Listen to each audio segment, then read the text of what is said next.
Hi everybody, this is 𝐬𝐻𝐾. It's August 18th, 2020, and this is going to be one of those videos. You're literally seeing me pace back and forth in my room, something I haven't ever done before in a YouTube video about autism awareness and acceptance. But this is literally autism in action.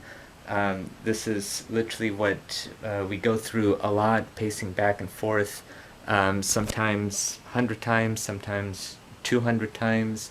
Sometimes it lasts an hour or two, and we just, pace. This is what living with autism is like, and also this video in general. It's not going to be one of those easy videos, or at least at the start, but I hope to benefit at the end, and if you stay tuned till the end, you'll find out what I mean by that. But in this video, I want to reveal something that has happened 3 years ago, today and tomorrow. And one thing about this reveal is I never told this to a living soul before. But before I get into that, I need to stress again, what I did, what I showed you in the beginning of this video, is if you haven't already, I encourage you right now or after to watch a previous video I made, kind of explaining a bit about why I'm doing what I'm doing, as well as the importance of that video is basically a big thanks to everybody who is treating me very nicely and encouraging me, even though I'm coming forward with this. Like I said in previous videos, if I don't come forward exposing certain things that has been happening, then I'm no different than a bully, and if I don't stand by my words and what I say, then I'm a hypocrite, pretty much. And my goal is to encourage a lot of people, especially those living with autism, and just just encourage them that they could do what they set their mind to do. If I could do it, then so can they. I published a book which is outstanding in itself, and if I could do that, I'm sure you could do more. And one of the biggest things is that if you're holding or bottling things up inside, then please just let it out, and just really it would be a release to let things out. And I have a science demo analogy, but I don't want to reveal it on YouTube yet. The reason is because I want to go around, like tour around first, doing it like showing the analogy to all the schools, the schools I'm going to go to and juggle for and encourage and motivate and such, and then I'll probably like make it into a YouTube video. One of the other reasons is because if I make it into a YouTube video, and in theory the entire world watches it, then if I'm trying to make a dynamic point, then all the students are going to be like, oh, we've already seen this before. So, but I'll give you a little clue. Don't bottle things up inside. And again, I have a science demo analogy to explain it.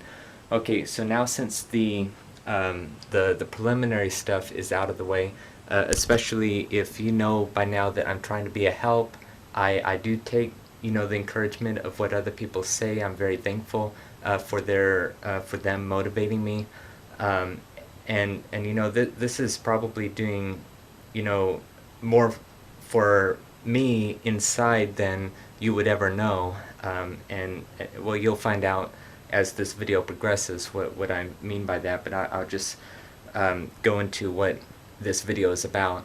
So 3 years ago today, August 18th, 2017, and first, I don't believe there's anything magical by doing this on the anniversary day, but it's just, I don't know, to me and my autistic brain, it's like, it's something that's more meaningful, I guess, but I don't believe I have to wait till this date, even though I've been waiting for this date for months.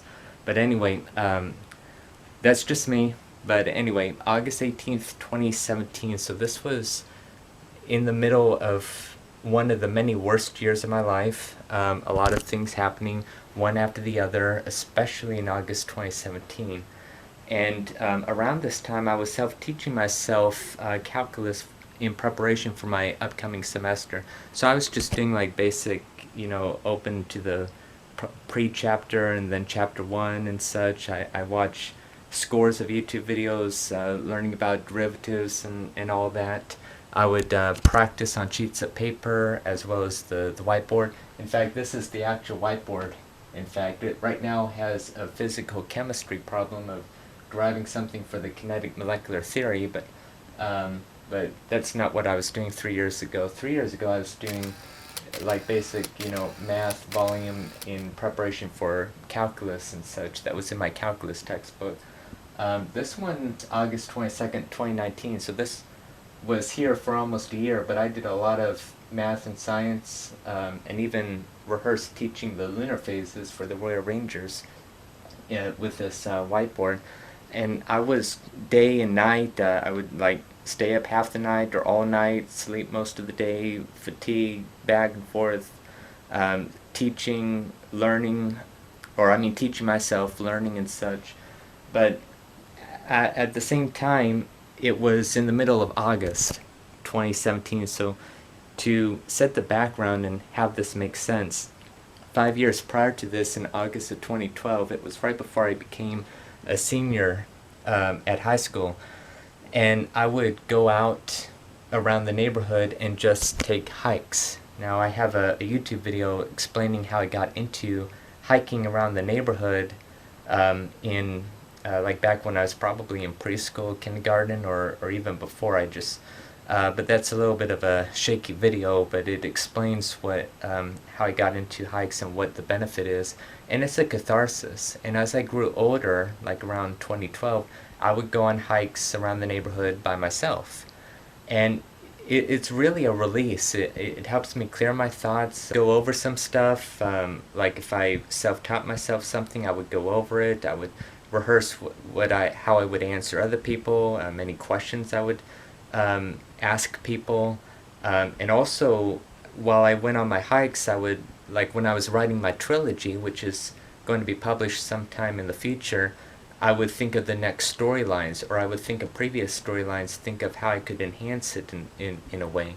I would also go to sleep thinking of future storylines as well. But when I hiked around the neighborhood, that's what it did, and besides, it gave me fresh air, exercise, and it was really a release and such. So I would encourage you to hike. If like you have a lot on your mind, try hiking around the neighborhood. And also, every time I hike, it brings back memories as well. I hike down my old street. I hike where my mother and I would hike back when I was in elementary school, and it's just cathartic to hike, and that has something to do with what happened 3 years ago today. But again, really briefly, just for background purposes, in August of 2012, I would go on hikes, and they would be like dusk to early night, maybe between 7 and 9-ish, and I would just take a short hike around the neighborhood. I would go over in this direction, where I'm living right here, over in this direction, and then I would swing back around, just walk down the 17th Street Promenade, those stores over there, which is actually, I'm facing Staples right now. I could see it through my apartment window, and I would just hike around and then return. And while I was doing that, I would probably look at the lunar phase and go over the lunar phase, how all that works, or the lunar phases and everything, and I would just be thinking and such, and it was just a release. And you know what, that turned into memories.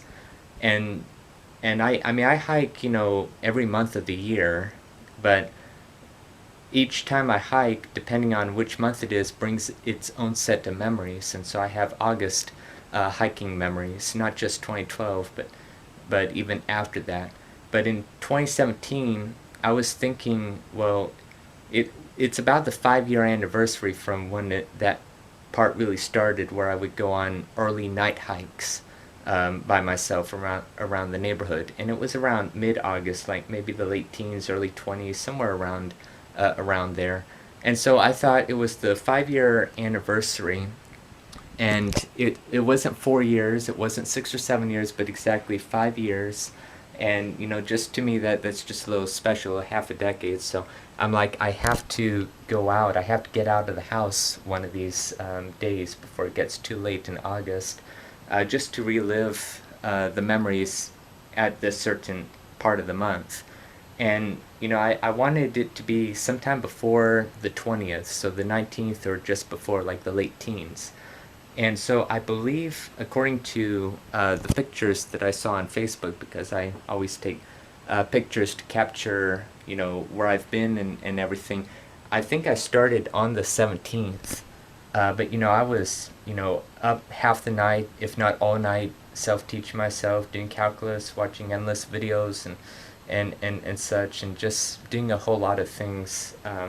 And I really had to motivate myself in this part of my life, because there's so many depressing things that have happened, especially socially and such, that comes with autism. But I really had to motivate myself. So I think on the evening of the 17th, I finally went out according to the timestamp on the pictures. And what I'm about to tell you, I've never told a living soul. I have literally never told a living soul. I've been holding this in for 3 years. That's the unhealthy part. Right now I'm ready to tell you the story, or the stories of what happened 3 years ago. This night of 2017, on the 18th, I decided to, go out again to relive the memories and everything, and I would try and follow the same itinerary. So I walked out. It was just past 8 o'clock p.m. and I started to go my usual itinerary. I turned down 16th Street and I approached the park in which I grew up in, Heller Park. And something happened at Heller Park, and it was the first part of 2 incidences that happened with the same man that happened over there. And what happened next is where I'm going to take you right now.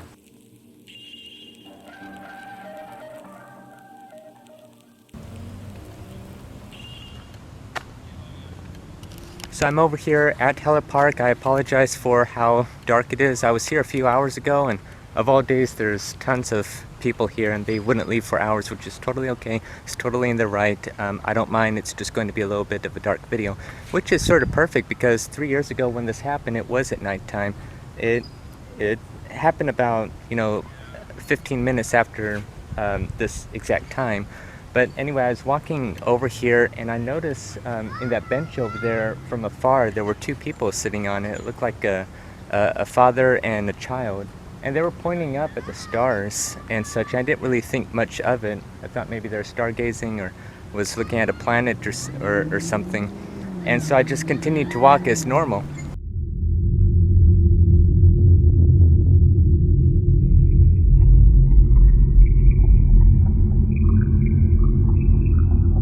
And so I get to about right here, and I see this man on the bench a little closer, and I see the child. And about right here, I noticed that the child got up and started running to the lamppost over there. Maybe she saw something like a moth or a cricket or something. And it was about right here when the man on the bench turned to me, and he looked straight at me, stared me down, and would not let up. And so I'm like, okay, here we go again. I mean, this bench is infamous, in fact, by another story. I actually mentioned this park in chapter 17 of my book right here, Heller Park, and I talk about this bench where 2 teenagers were sitting on it, and it was a June 2014 story, and I was coming the other way, and it was daylight then, and those 2 teenagers were on that bench. Fast forward a few years, there's a man on the bench, and he was, staring me down, just like that lady in March of 2014, March 22nd, 2014. I later confirmed the date, which I also mentioned in the book. But this event I never mentioned in the book because, like I said, I never told anybody. I never told a living soul before. And so I continued to just keep on walking, and I could tell in my peripheral vision that the man was still staring at me. And I tried to not think anything of it until I saw the girl right over here. So the girl was about right here at the time, and when we passed, we locked eyes for like a second. I'm like, she looks very familiar, but I'm like, what are the chances? And I kept on walking. It was about right here, right after we passed, and it clicked. And I turn around and I say the name of my third grade teacher, who at the time was teaching first grade, because she was in her class. And she looked at me and she had a surprised countenance and said, "Hey, I remember you." And I'm like, yes, I was the juggler, because I went to Newport Heights Elementary and to juggle. The whole story of how that started is in my book. And I just kept on seeing the man right here, and he was just looking at me. But the one thing is when I turned around and I said the name of the teacher, because he was my third grade teacher back in 03, 04, and that was her teacher for first grade the academic year previous, and that's how I met her. But as soon as I turned around, the man over there, yelled back at me like one word, if I remember. It was either no or wrong or something like that. I think he said no.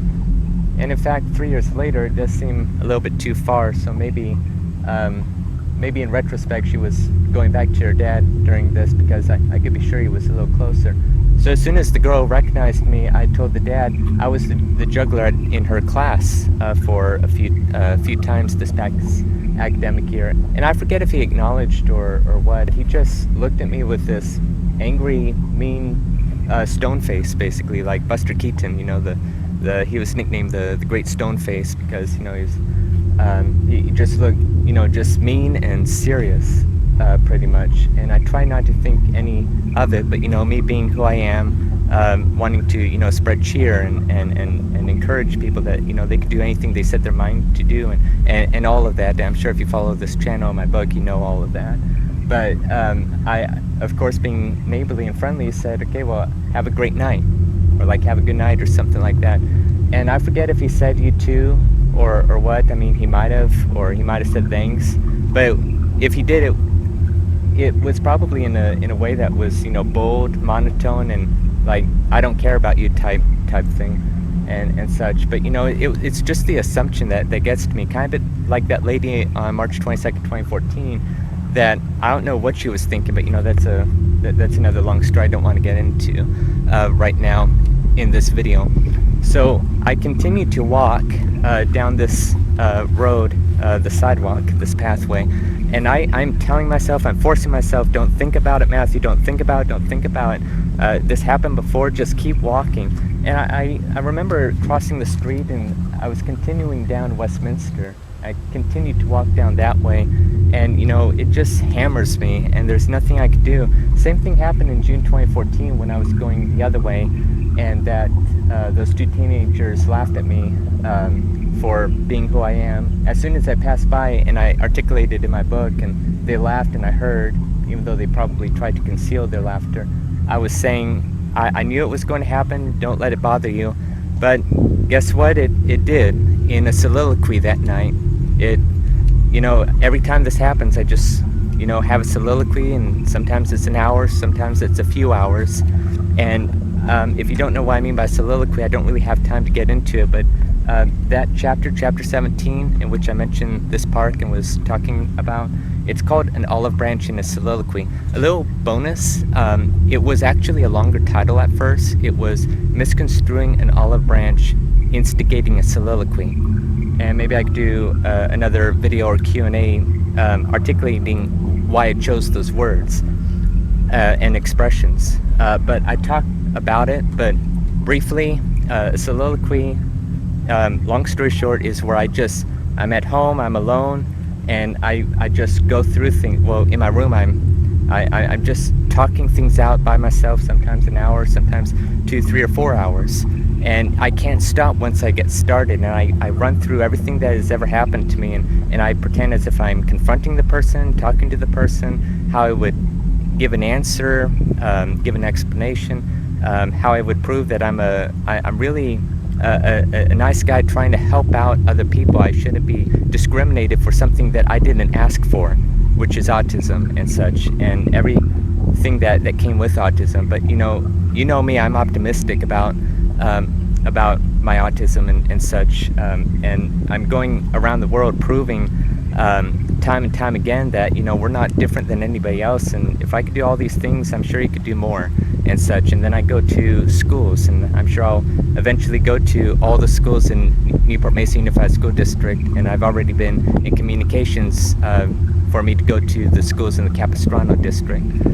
So anyway, that is what happened on August 18th, and I went through a soliloquy, and I tried to get over it, and the next day, the next evening, I decided to, start fresh anew and continue to, hike around in the evening, early night, and think nothing of it. I was about to start a new volunteer position playing piano for seniors on Sundays on the 20th of August. But essentially, I found out that I was wrong, and so just wait to find out what greater thing happened the next day, almost the same time, just a little earlier, at this same park right over there.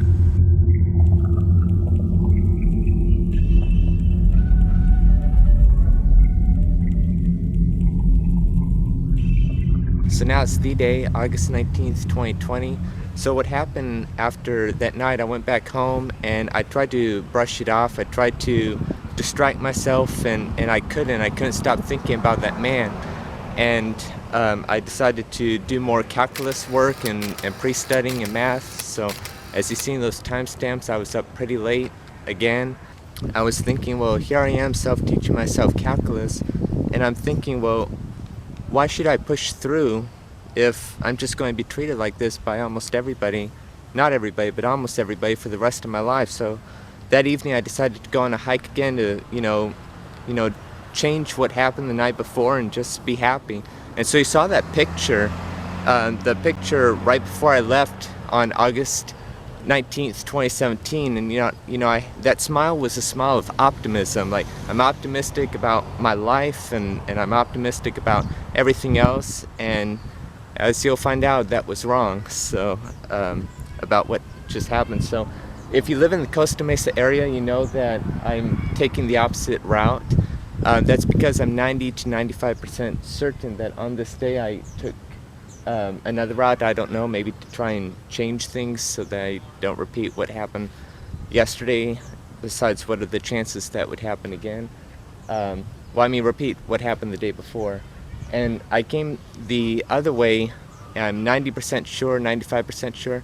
And there's a story that happened that I'm sure it happened in August 2017. I can be sure it was August 19th. And I was coming up this way, and I noticed that there were like a father and son over here playing soccer. And anybody playing soccer, football, surfing, skateboarding, like, my high respect to them, because those are things that I can't do.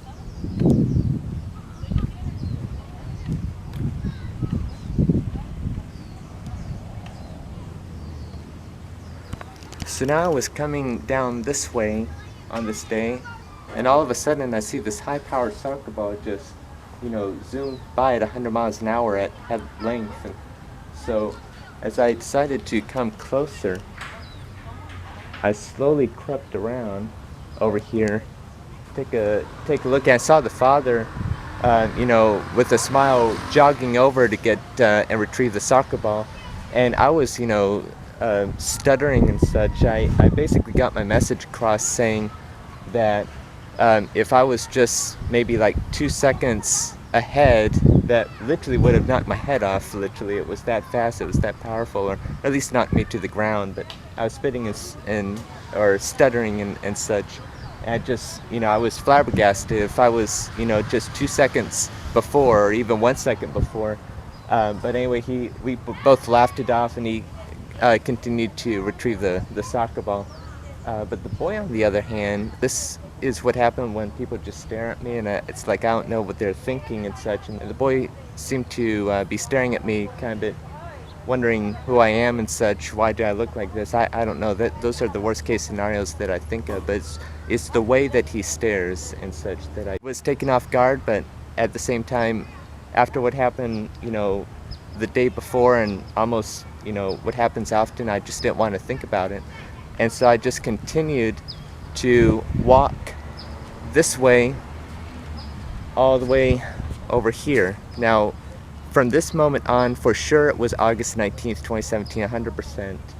And I was walking down this way, and guess who I saw right over here?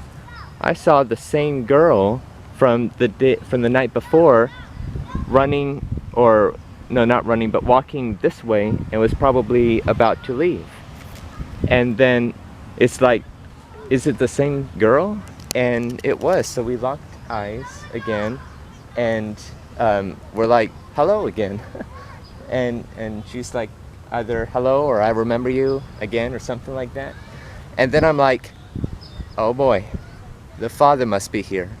And sure enough, I looked up, and the first person I saw right there, standing right there, was a profile of the father. So I'm like, okay, this is the ultimate test right here. Did he really hate me, or dislike me, or was it just a misunderstanding? And he was facing that way, and like laughing and saying goodbye. It was like the only time I ever saw him with a smile, or the penultimate time I ever saw him with a smile. And so then he comes and he turns around and he looks at me right over there. And so now I'm coming this way, and as soon as he turns and looks at me, his entire countenance just drops. I mean, completely drops. And it's like he went from being cheerful, happy, saying goodbye, to a completely hateful countenance, just completely disapproving. And it has to be like a cartoon. I mean, it's like he was laughing 1 second, he turned, looked at me, and just dropped his countenance. And so now I know positively. So I continued to walk, and now it's like eye to eye. So we lock eyes. I'm looking at him, he's looking at me, and I'm waiting for him to say something to me, and so that I could, bring some cheer and say, like, how are you doing, or have a good day, or something like that. And so we continued to walk, and we didn't stop locking eyes right here. And then finally, when we got to about right here, he said, hi, how are you? A very low, monotone voice. If you heard it, it's like, I really do not care about you type. Hi, how are you? Low voice, a frown. He never let up on that frown. So I'm like, here's my chance. And so we turned around, we just passed each other, and I smiled and I said, I'm doing very well, how are you? And then that's when he literally blew up. He changed his countenance again in a split second. Remember, he was like smiling and laughing, saying goodbye to that guy, and then he dropped his countenance, and now it's, it's back to, like a smile, but like a huge grinny smile kind of. And then he yells back at me, like, and this is all instantaneous, he yells back at me and says, don't worry about it. And then he just went off. And then the daughter, they kept on going their merry way, but the daughter started to laugh, a type of embarrassing laugh, and I was able to tell. It was like, Dad, and she laughed, but you could tell that she was embarrassed, nervous, and such. I don't know, the dad probably just muttered something on the way back to the car. But I thought that's a very pitiful lesson from a parent, from a dad, that it's okay that if a person doesn't look like you or act like you or talk like you, it's okay if you just discriminate. Hopefully people like them would just move out of this city, move out of this county, or just get out of this world or whatever. And that really is hurtful and demeaning and such. I've been holding this in for 3 years now. Another reason why I believe that this is legitimate, of course, is, I mean, I've never seen him before, the night before, and we've never seen each other here thereafter. We've never seen each other again, far as I know. There wasn't any other confrontation or altercation or anything like that, and that's just based on sight. That's basically, he saw me and just started to hate and discriminate. Now, I understand to some this may seem a bit trivial, like of little importance or value, or maybe just like one small thing that happened. Don't let it like ruin your life. And I'm not letting it ruin my life. I mean, I later, a couple years later, got a degree in chemistry, and I'm pursuing a higher degree in biochemistry right now. I mean, I'm continuing with what I love to do. The next day was my first day volunteering, playing piano at the church that I started playing piano at, August 20th, 2017. And I remember that day and being there, and I think the next week or two after, and just I still had a lot of things on my mind, including how I am viewed socially, like that man. So like the very next day, when I was at church, like even in the audience, I kept on thinking, about that man and such, and just thinking, what is it about me? But right after it happened, August 19th at the park, I kid you not, but I was, quite paranoid. I was worried and paranoid about seeing the man again. I didn't know, like, any turn I take, what if he's there? What if I turn, he's in his car? And I was very quite anxious. I mean, I like to think that I would have been brave enough to, like just say, so what do you mean? Like, what is it about me and such? I mean, I could have done that. I just lost my nerve because I was just so gobsmacked that even happened. What he said, like, don't worry about it and such. I mean, that was confirmation to me, and trivial to most people, but for people with autism, we cannot forget that. That's one of the many main points that I'm trying to convey in this life mission toward equality and everybody just treating each other as they would want to be treated, and with respect and all that. I don't want to have like celebrity status or whatnot. I don't want to have any of those things, mansions, cars, money, or anything like that. I just want to be a help, and I want everybody to just work together and learn to get along with each other despite differences. So not just me. I'm not the only one. There's a lot of people, advocates out there like me, so I'm not the only one. But when we all work together, it could get this world to be a much better place than it is already. Again, I thank you for all the feedback and support that I do have. And I'll never stop thanking you for that, even if it's a million times. But anyway, I started to swing around. Like later in the hike, I continued to come around, and I came back, and I was a little hesitant about walking by the park, and I think ultimately I got my courage to do so. Of course, he wasn't there, but I took like, I guess, one final picture from that day. But again, I was just worried about seeing him again. In fact, it didn't stop. The next Monday, August 21st, was the Great American Solar Eclipse, and OCC had their telescope viewing, and I was part of the astronomy club while I was there, and I love astronomy, and I saw there's a lot of people there, and I was so paranoid. There's a lot of people there. I was so worried because this is a family-friendly event. Children and adults and fellow college students and their parents and such. Well, anyway, I was just worried I was going to see them. I did, however, see a Royal Ranger, his younger sister, and the mother. But this is a type of Royal Ranger that sort of discriminates against me. So when he saw me, it was like, "What are you doing here?" type countenance, and so he literally almost fell over or so, and such. And he gave that that smile that told me that he did not want to have seen me and such. So anyway, that's a different story. He was, never mind. But this also, I want to say right now, is that I know names. I know the name of that girl. I know the last name of that father. I don't know where they live, but even if I did, there is nothing on this earth, from one penny to $1 million, I would never, ever reveal or say names or addresses whatsoever. I don't have hate for anybody like that, so I just wanted to make that point across. What I do hope and pray is that these people will see this video eventually, realize the wrong that they've done, or maybe somebody else is watching this video and thinking, oh, this is how I treated this guy so long ago or so little ago. Maybe I should go and apologize to that person and be a friend. I don't want like money or anything. Just a sincere apology and understanding. In fact, not just an apology, but understanding for these sorts of things. And I'm not asking to be like best friends where we have to like see each other and give each other gifts and go back and forth and attend like parties or whatnot. Nothing like that at all. Just a world where I could walk down a free public sidewalk or a park and not be discriminated against, and rather just like smiling at one another, saying hi and have a great day and such.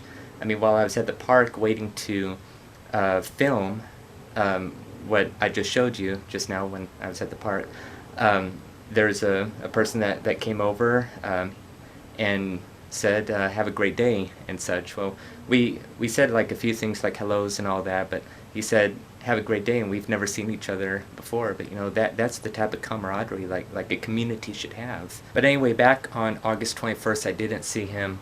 However, on September 9th, 2017, we went to like a Newport Beach CERT, gosh, it was like a venue or something that like the Newport Beach police officer was there, or officers, departments, Edison, probably the lifeguard, so many things, a fire truck, and it was like for CERT, Community Emergency Response Team, and we're just checking it out over at Newport Beach, I think at City Hall or by City Hall.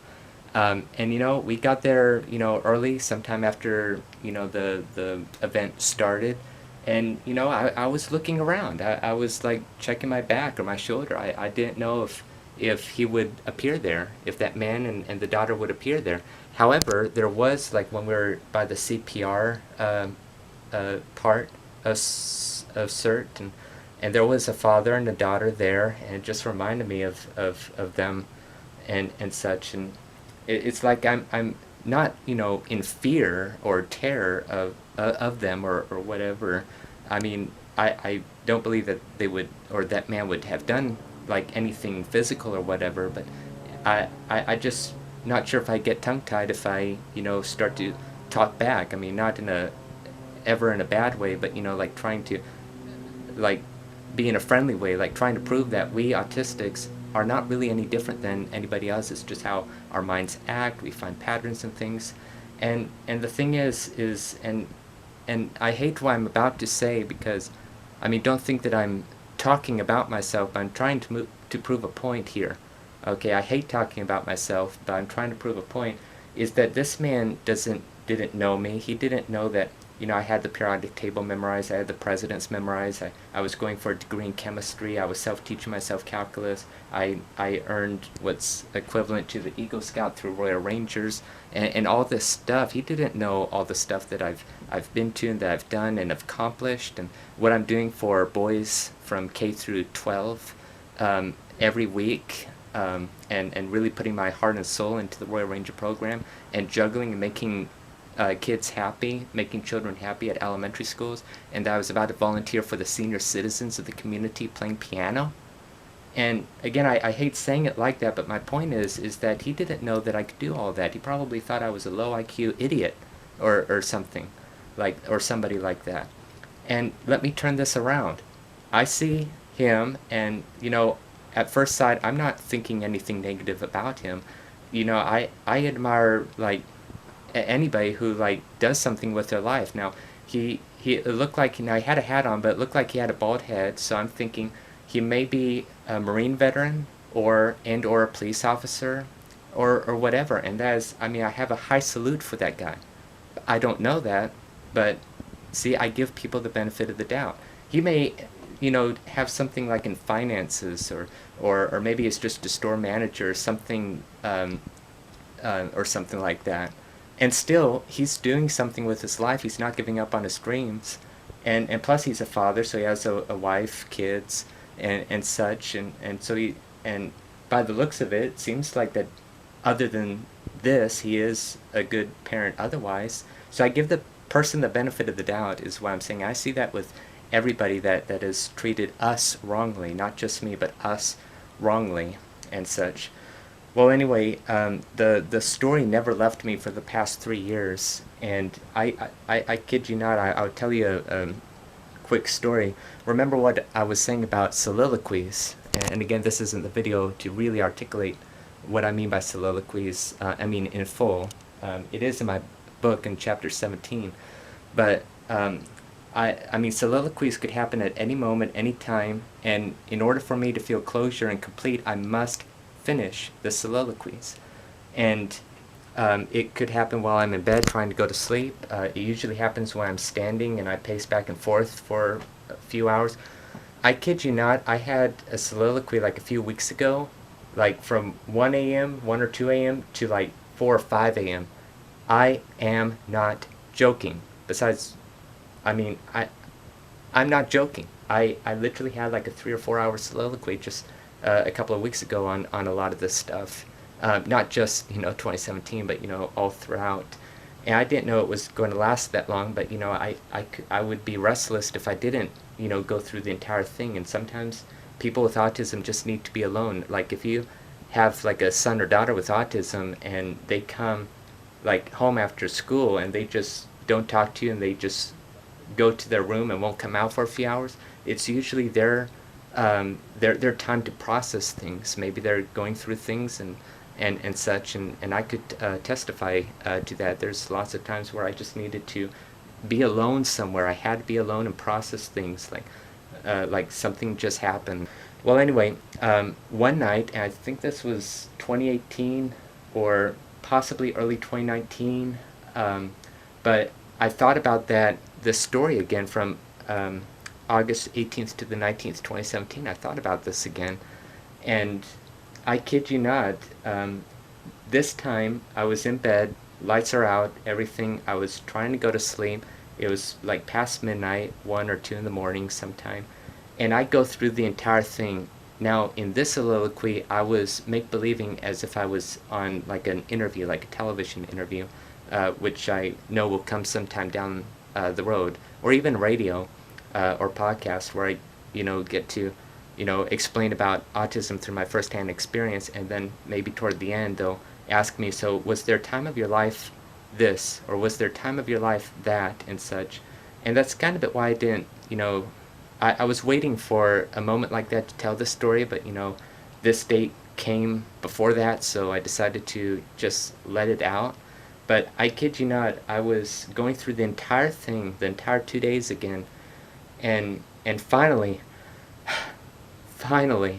it was over.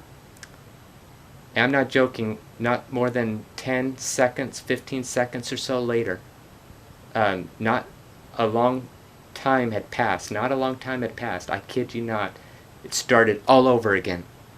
I don't know how, I don't know why, it just like everything just dropped down to the first step, August 18th, 2017, and I had to say the whole entire story all over again in my mind in order for me to sleep that night and such.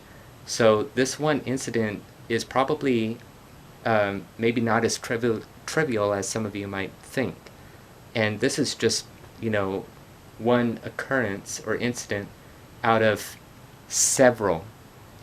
And of course I've unloaded a few things here and there. I've unloaded what happened to me on July 16th, 2017, on the 3-year anniversary. I'll if I have any more cards left, I'll put that up there. I don't think I used that many anyway, but if you're interested in that, and I talk about how I was bullied and discriminated July 16th, 2017, and such. So anyway, thank you so much for listening to this. I know it was a long one, and I think it had to come out eventually. And I tend to make more videos, like just exposing in a way that doesn't identify the person, but to explain what happened because of reasons that I've said earlier in this video and in other videos that I've had. I'm debating whether I should make a video. I probably will, because it would make a video enough to